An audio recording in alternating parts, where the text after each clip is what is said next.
Hey there, listeners. If you follow GD Politics on Substack, you might have seen that yesterday I did a live Democratic 2028 primary draft with Nate Silver on Wednesday afternoon.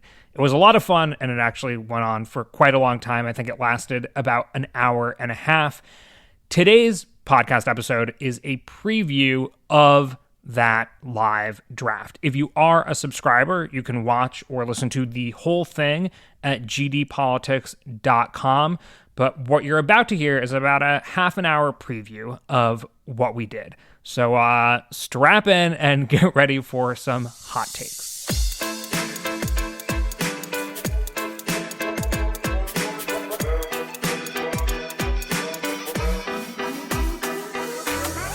Excited for our way too early 2028 Democratic primary draft, which I think you caveated that we're going to have to cancel our plans if Trump invades Greenland. So, well, we were going to do this last week, and then there was kind of like the tariff chaos, and we're not like too precious about this. We're not like, oh, how can you have a Democratic primary draft at a time like this? Because, like, first of all, eventually we're going to have another election.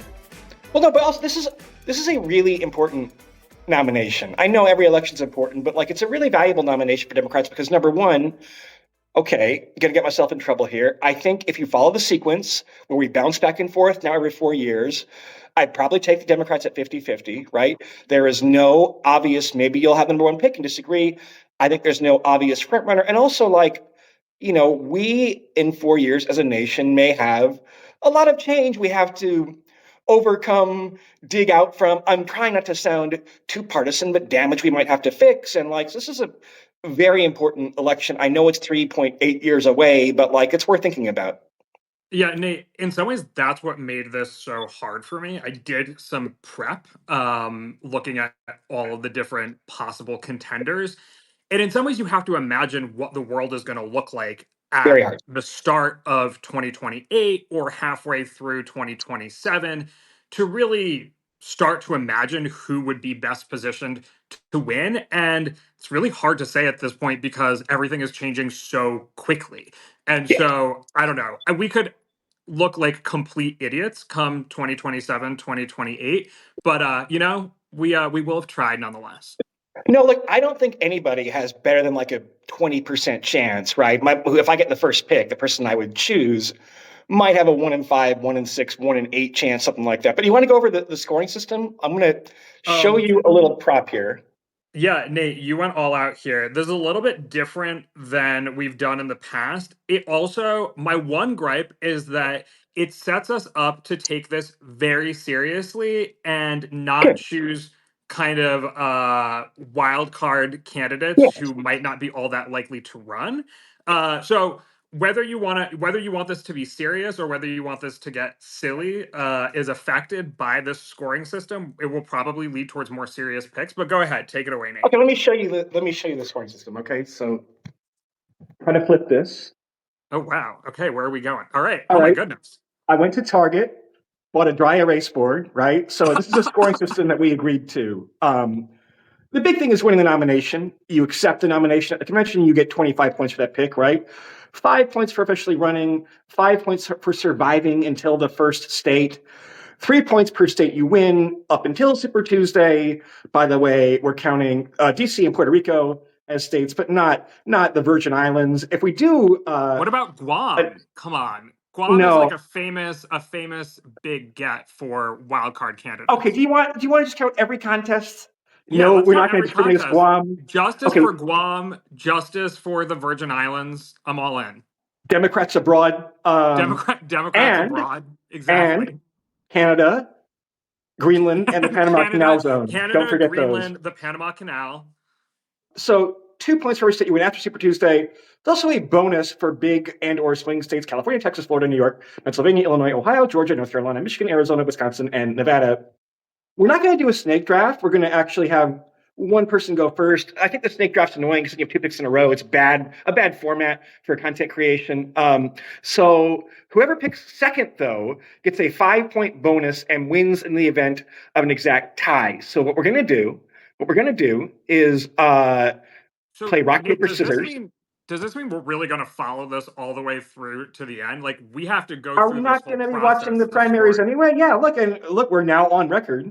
We're now on record with these picks, and so they'll be, part of the permanent reality that ChatGPT sucks up when it, yeah, this is part of this is for real stakes, Galen. Nate, I think you have to build an entire model because we're probably going to do this more than once between now and when we have our answer. There are also a lot of variables here and different ways to earn points. So, unless you plan on keeping track of all of this, I think we're going to need some AI help.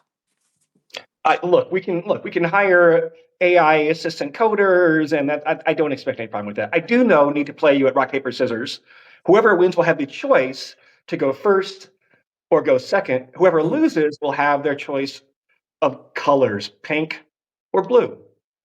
Kind of a gender reveal. I didn't plan it that way, but yeah. Okay, Just don't blow up your apartment in the process, Nate. Okay, Galen. So it's going to be 1, 2, throw. Okay, ready? 1, 2, throw. What did you get? I can't see. I had paper. Oh, sorry. Yeah. Okay, so you win. You want to go first or get the second pick in the 5-point bonus?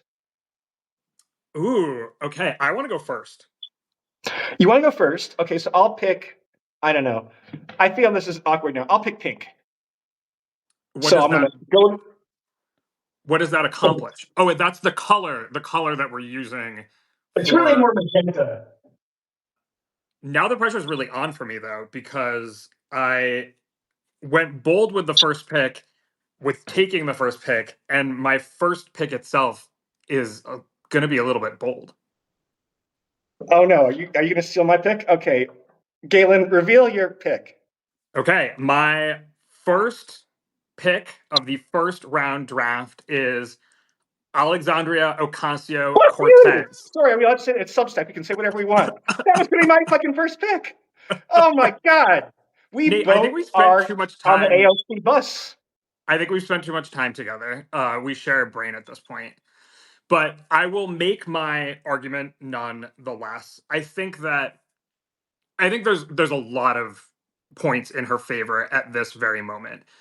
But I'll look to the data first, given who we are. In a Yale poll just out this week, AOC has the highest net favorability rating of any of the Democrats that they asked about. So she's positive 62%. Harris is second. She's very close. She's net positive 59%. So that means that Alexandria Ocasio-Cortez has broad appeal across the Democratic Party, and there's a lot of people who could potentially get on board with her.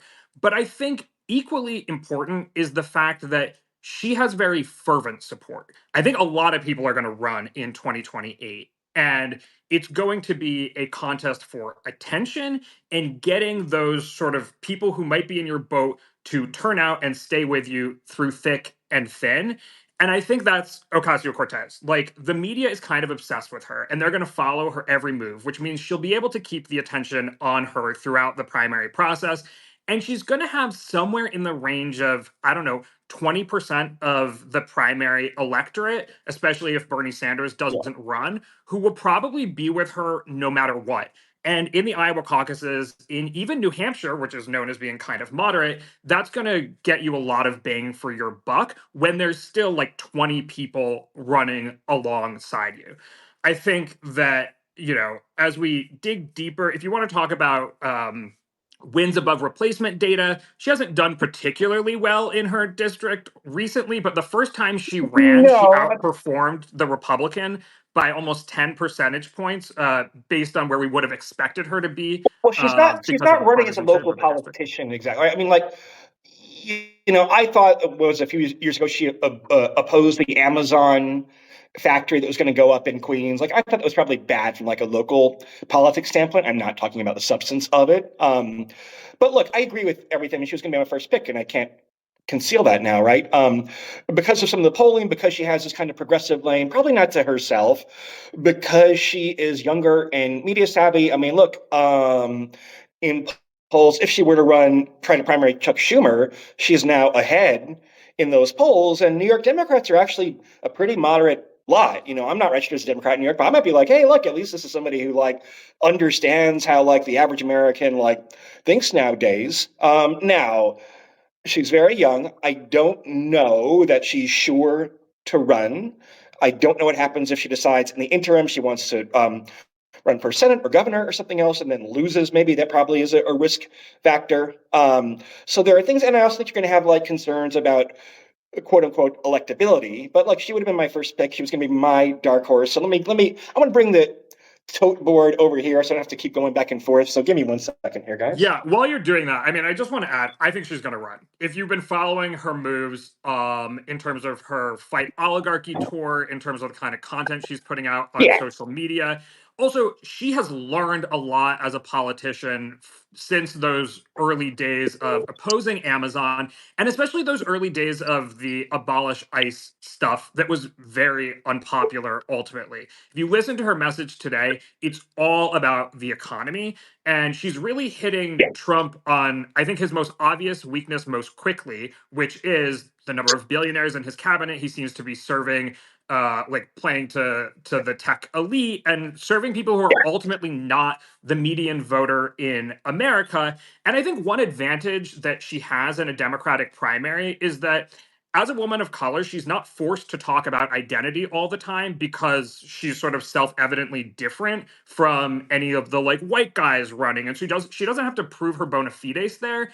At the same time, I think progressives have learned like stick to the economic message because what you have to say about the social and cultural state of affairs in America broadly isn't popular. And I think she knows that. And I think she won't be sort of like forced into a corner of Pete Buttigieg being like, okay, well, why can you represent a racially diverse party as like this white guy from Indiana, now Michigan?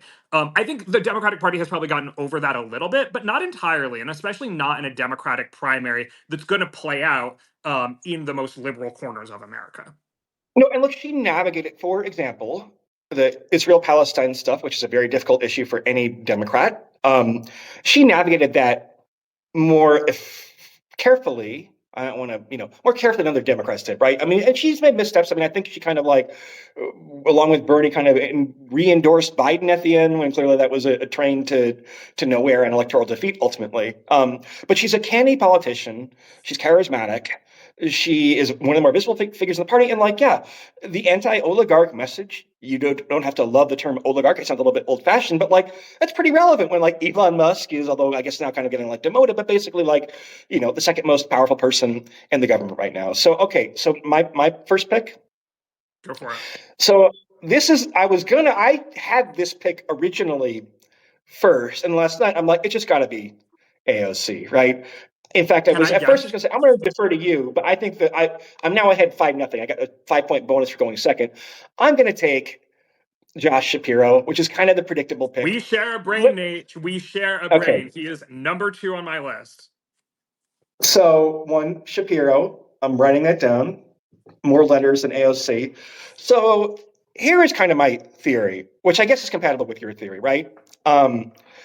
In the past 3 nomination races, and really in most presidential nomination races until recently, you kind of have this compromise candidate where you have the moderates and you have the progressives, and you get kind of somewhere in the middle. I mean, Hillary is kind of that. Kamala Harris is clearly that kind of compromise candidate, right? You'd kind of argue Joe Biden is sort of too, although 2020 was a weird year because of COVID and other factors, right? And so, like, I think that middle lane, maybe just revealing information about my future picks, is kind of discredited, right? It lost 2 of the past 3 elections. I kind of lost 3 of the past 4 because I think like Biden having to be ousted was also kind of a loss this year. And the establishment's like not that credible. And so if you're not going to pick an AOC, or if Bernie were 10 years younger, I'm sure he'd be a high pick for both of us, right? Then maybe go with someone who's fully moderate, quote unquote, electable, who has stories to tell. I mean, the governor's mansion, there was an arson attempt just a couple of days ago, but those are things that, and like repairing the bridge. I mean, if the Ezra Klein caucus with abundance might be into Shapiro, he's from a swing state. He's clearly very ambitious. If you read the new Joe Biden book called Fight by Jonathan Allen and Amy, I think, Parnes, Shapiro was kind of a jerk in the VP nomination process. He's like, if I'm running on your ticket, Kamala, then we're going to be running mates, right? I'm going to be a very, very visible vice president.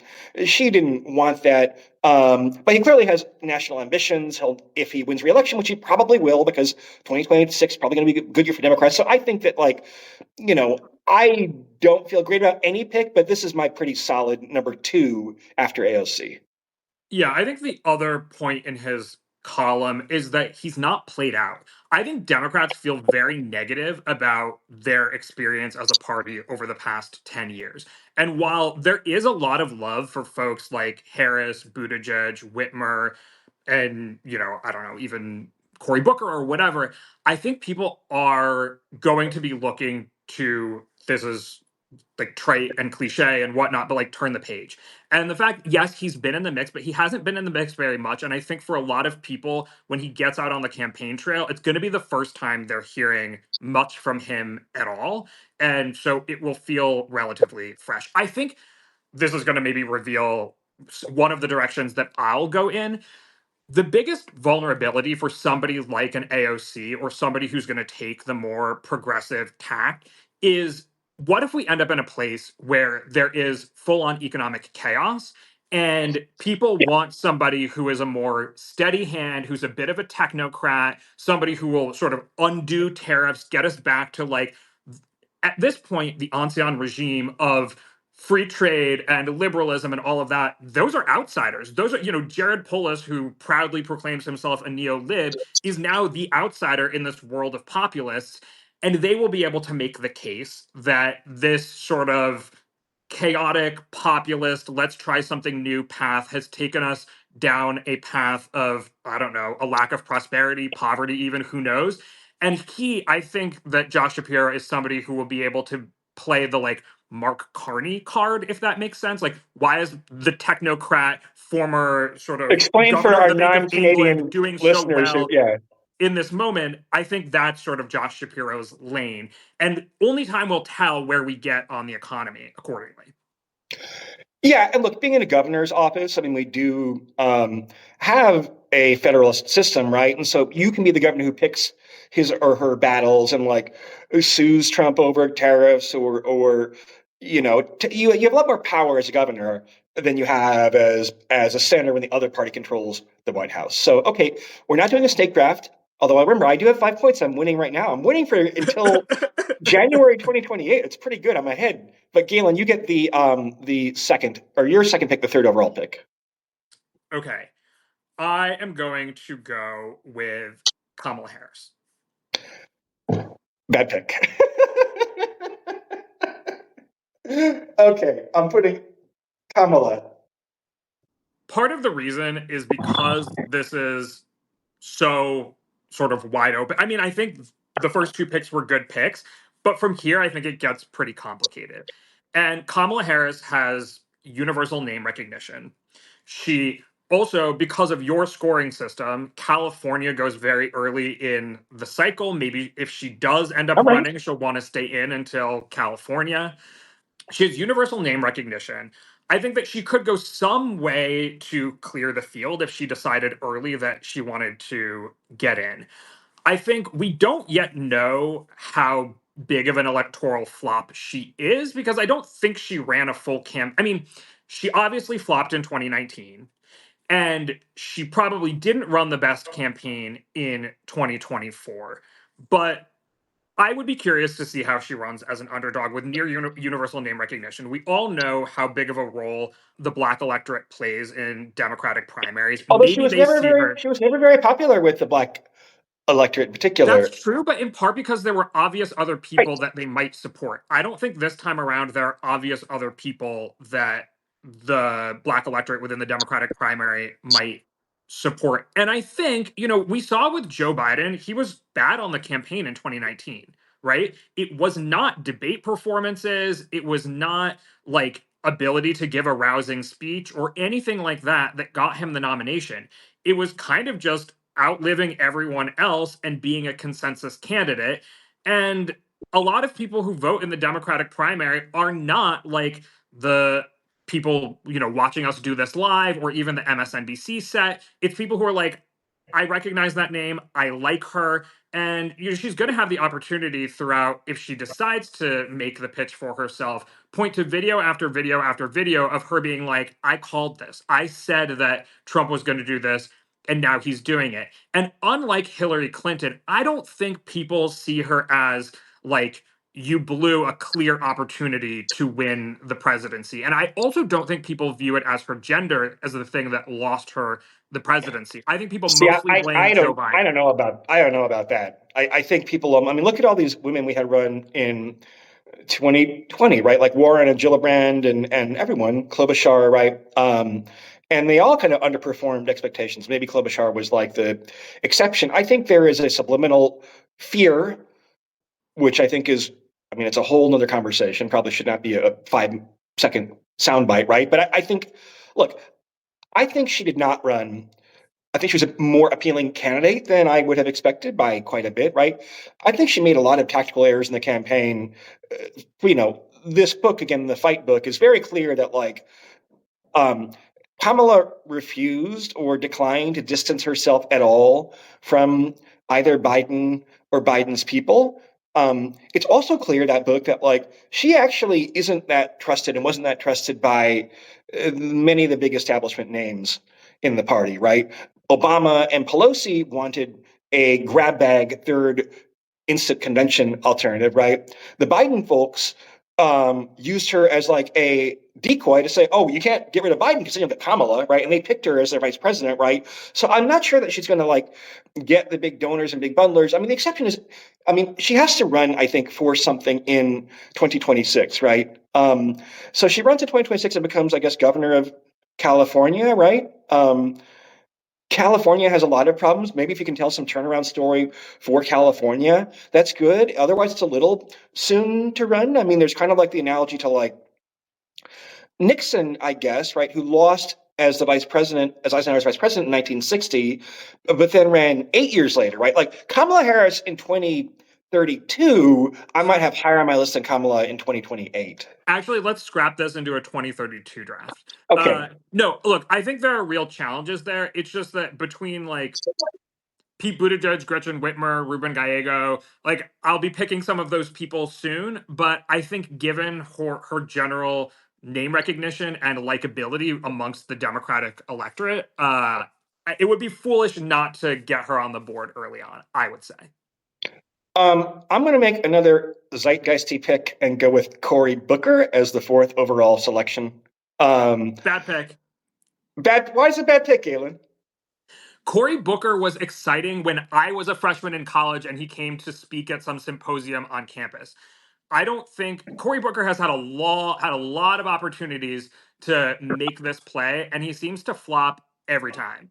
If we're playing according to your rules, which we are, New Jersey does go. Actually, New Jersey goes in June, so I don't even think he's going to make it to New Jersey. In Wow. 2028. Well, everyone's an underdog here, right? So everyone's a bad pick. I mean, AOC has problems too, right?